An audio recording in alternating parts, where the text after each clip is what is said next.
कार्यपत्र 81 का पहला प्रश्न, घातांकों के नियमों का प्रयोग करते हुए सरल कीजिए और उत्तर को घातांक के रूप में ही लिखना है। याद रखना, उत्तर को हमें घातांक के रूप में लिखना है, सरल करके नहीं लिखना है। घातांक के नियम का, तो गुणा के अंदर जब संख्या होती है तो घाते प्लस हो जाती है। जैसे 2 है तो उसकी घाते कितनी है, 7 प्लस 2 प्लस 6। अब प्लस कर लीजिए, 7 में 2 जोड़ा 9, 9 में 6 जोड़ा तो कितना आ जाएगा, 15। तो 2 की घात कितनी आ जाएगी, 15। 2 की घात 15। नेक्स्ट है सेकंड, पी की घात हो गया। अब ये भाग के अंदर है ना, भाग के अंदर घातें माइनस होती है, तो 6 में से माइनस करेंगे 2 और पी की घात पी, और 6 में से 2 गया तो 4।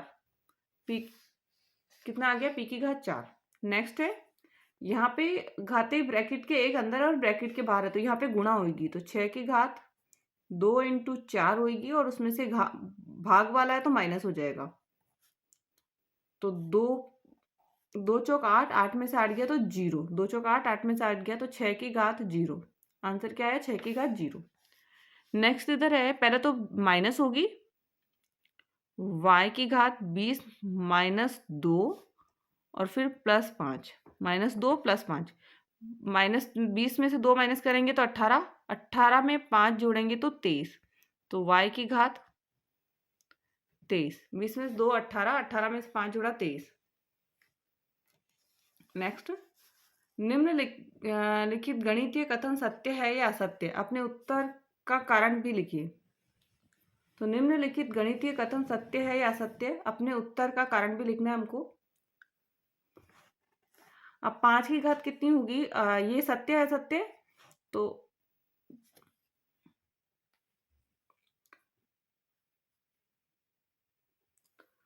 अब इसके अंदर सत्य सत्य हमें बताना था ना, तो ये तो हो जाएगा असत्य। क्या हो जाएगा, असत्य, क्योंकि 5 की घात 3 का मान छोटा है, मान छोटा है। नेक्स्ट, यहाँ पर सत्य है ये कथन, क्योंकि दोनों का मान बराबर है, दोनों का मान बराबर है।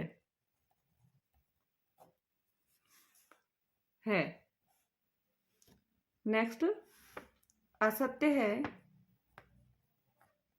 असत्य कथन है, क्योंकि दोनों का मान बराबर है, इसमें दोनों का मान बराबर है, बराबर है। नेक्स्ट, असत्य कथन है ये भी, दोनों का मान असमान है।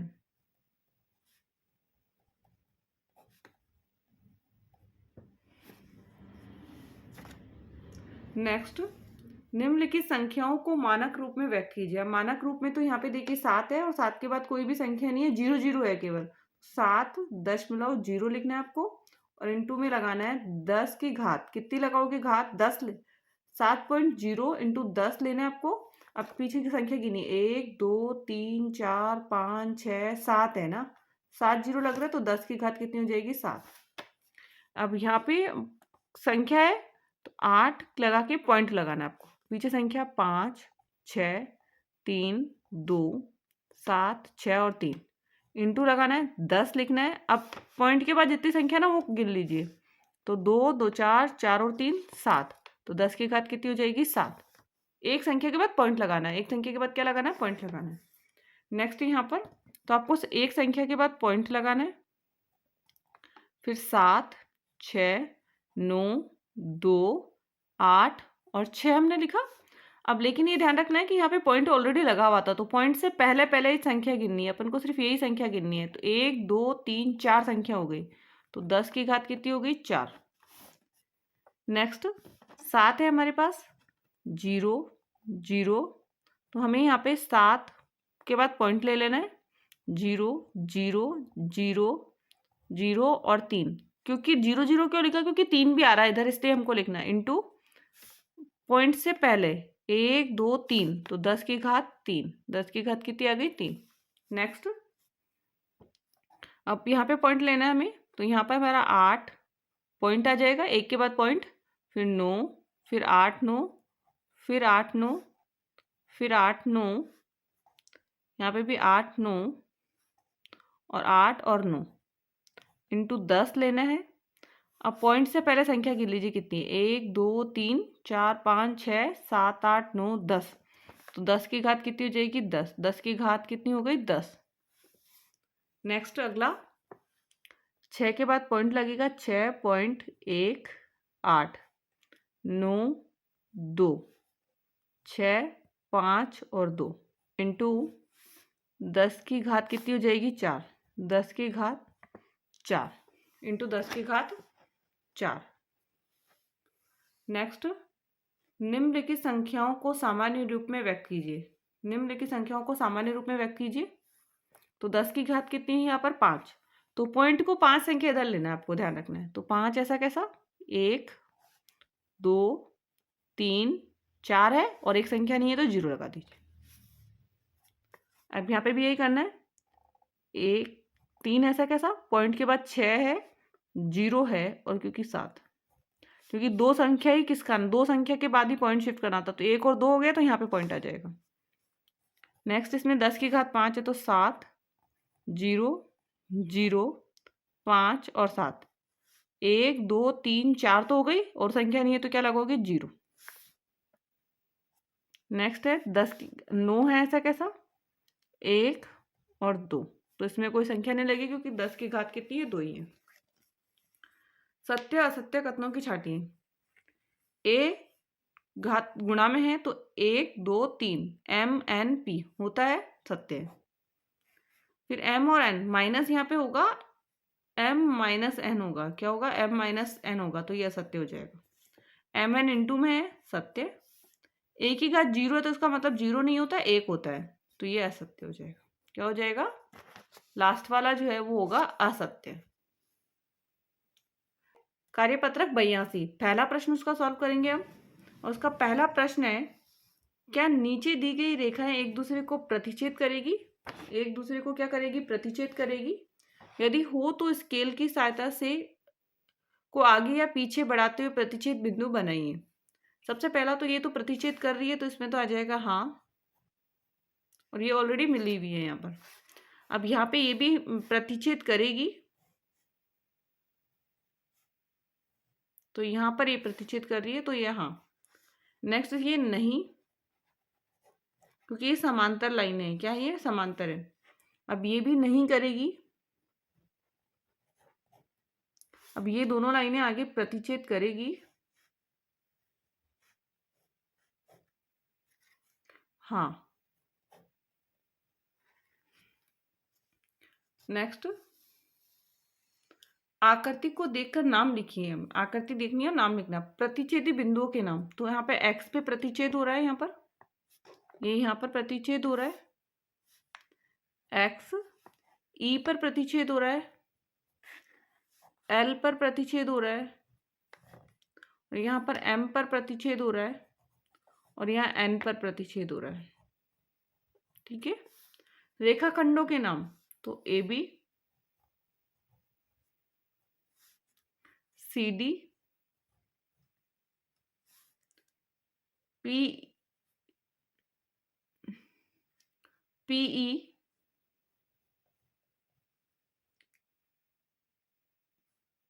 क्यू एक्स,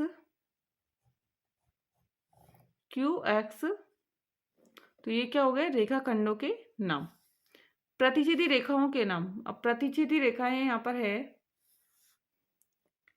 P और Q, P और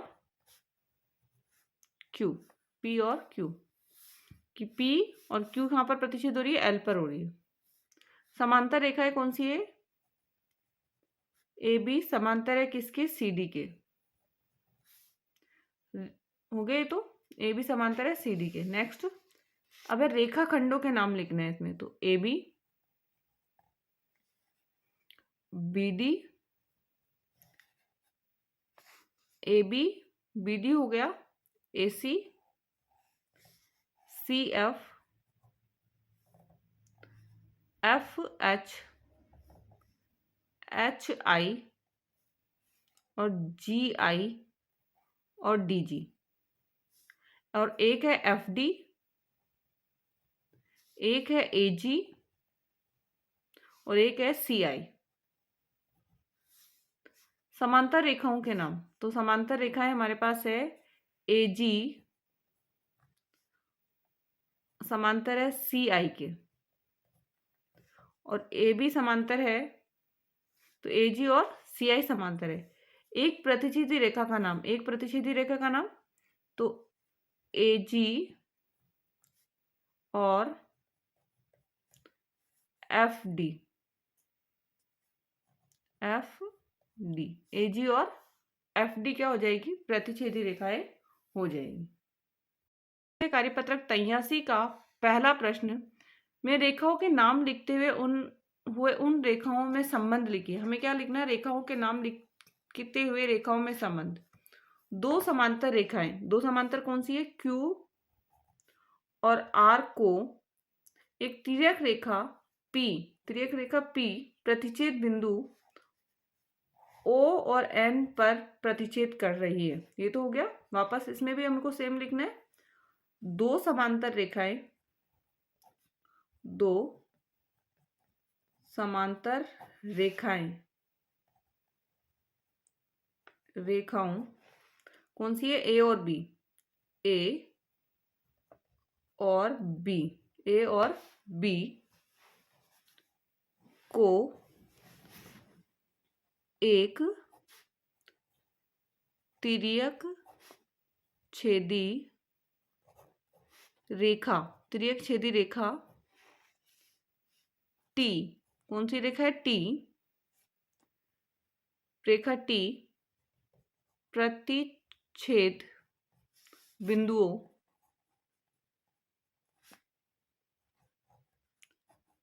बिंदुओं S एवं M पर प्रतिच्छेद कर रही है। तो ये तो हो गया हमारा पहला प्रश्न। एक बार वापस रीड कर लेते हैं। सेम टू सेम लिखना है, बस आपको वैल्यू चेंज होगी। यहाँ पे हमारा रेखाएं कौन सी थी, QR थी। प्रतिच्छेदी रेखा कौन सी थी, P थी। इसमें प्रतिच्छेदी रेखा कौन सी हो जाएगी, T हो जाएगी। और बिंदु कौन से हो जाएंगे, इसमें S और M हो जाएगा। तो ये ध्यान रखना है। बाकी सेम टू सेम आपको यहाँ पर लिखना है, और बस संख्याएं जो आपके नेम है वो चेंज करना है। नेक्स्ट है, आकृति में बने आसन कोण, रेखिक युग्म तथा शीर्षाभिमुख कोणों की पहचान कीजिए। सबसे पहला ये तो रेखिक कोण है, ये शीर्षाभिमुख है। ये क्या है, शीर्षाभिमुख।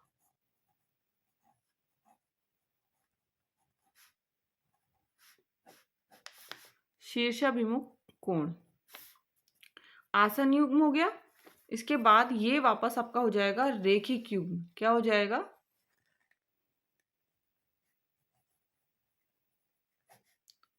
रेखिक युग्म।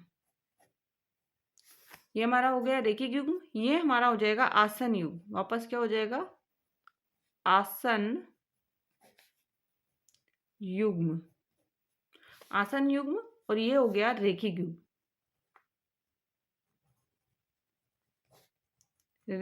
युग्म। जैसे ये सरल रेखा है, एक लाइन पर जो कोण बने हुए ना दोनों, तो वो रेखिक युग्म कहलाएंगे। अब ये दोनों एक दूसरे के शीर्षाभिमुख कोण है, तो ये शीर्षाभिमुख। अब ये दोनों क्या है, आसन कोण है। आसन मतलब एक लाइन जो इनमें क्या होगी, समान होगी, तो ये आसन युग्म हो जाएंगे। ये रेखिक युग्म क्योंकि ये सीधी रेखा पर बने हुए हैं कोण। ये वापस आसन युग्म होंगे क्योंकि इनके अंदर एक भुजा कॉमन है, और ये वापस क्या हो जाएंगे, आपका रेखिक युग्म। कार्यपत्रक 84 का पहला प्रश्न है, आकृति में कोण 1 और 2 के कोण युग्म का प्रकार मान ज्ञात कीजिए। कोण युग्म का प्रकार लिखना है। तो ये दोनों जो कोण है वो संगत है। क्या है, संगत कोण। अब संगत कोण है, और संगत कोण यहाँ पर क्या है, बराबर है।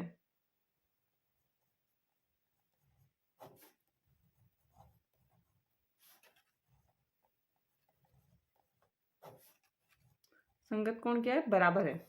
नेक्स्ट, यहाँ पे जो है ये एकांतर कोण है। क्या है ये, एकांतर कोण।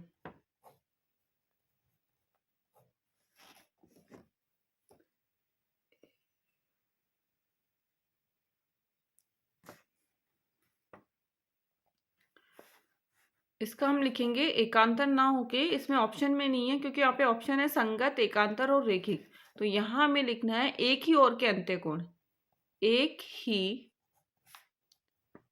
ओर के अंतः कोण, एक ही ओर के अंत्य कोण, कोणों का योग, कोणों का योग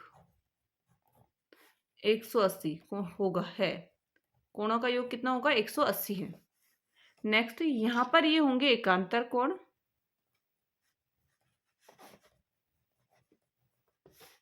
बराबर होंगे, क्या होंगे, बराबर है।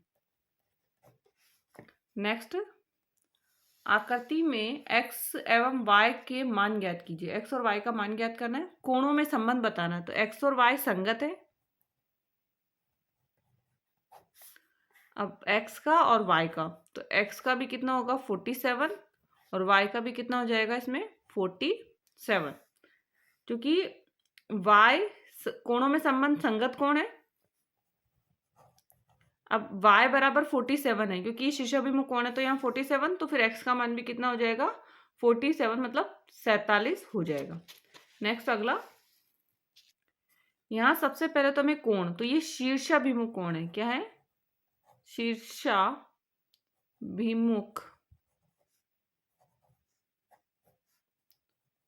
कोण। x और y की वैल्यू क्या होगी, x की वैल्यू तो हमारे पास यहाँ पे हो जाएगी 80 और y की वैल्यू भी क्या हो जाएगी 80। x की वैल्यू भी कितनी है यहाँ पर 80 और y की वैल्यू भी क्या हो जाएगी 80। तो कार्यपत्रक 85 पूरक कोण संबंधी अवधारणा है। पूरक कोण संबंधी अवधारणा है, कोणों का योग 90 होना चाहिए। पूरक कोण संबंधी अवधारणा, कोणों का योग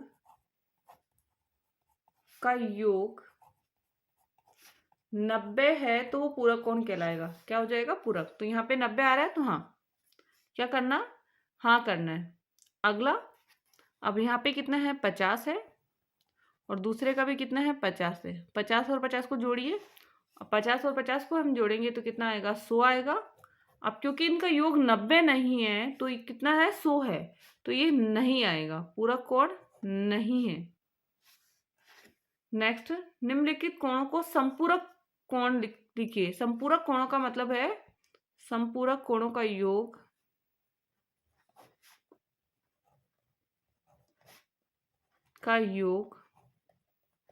कितना होगा 180। तो ध्यान रखना है, पूरक का होता है 90 और संपूरक का होता है 180।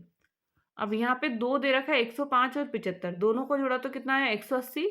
अब 180 है तो संपूरक होगा, तो यस। दूसरा है 75 प्लस कितना होगा 50। अब 75 में 50 जोड़ दीजिए आप, 5 और 7 और 5 12, 125 आ गया। कितना आ गया 125, तो नहीं होगा इसका, नहीं। क्या ये संपूरक कोण है, तो नहीं होगा। नेक्स्ट, निम्नलिखित कोणों के पूरक तथा संपूरक कोण लिखिए। पूरक तथा संपूरक कोण हमको लिखने हैं। अब पूरक के लिए तो हम क्या करेंगे, इसको 190 में से माइनस करेंगे और संपूरक के लिए हम क्या करेंगे, इसको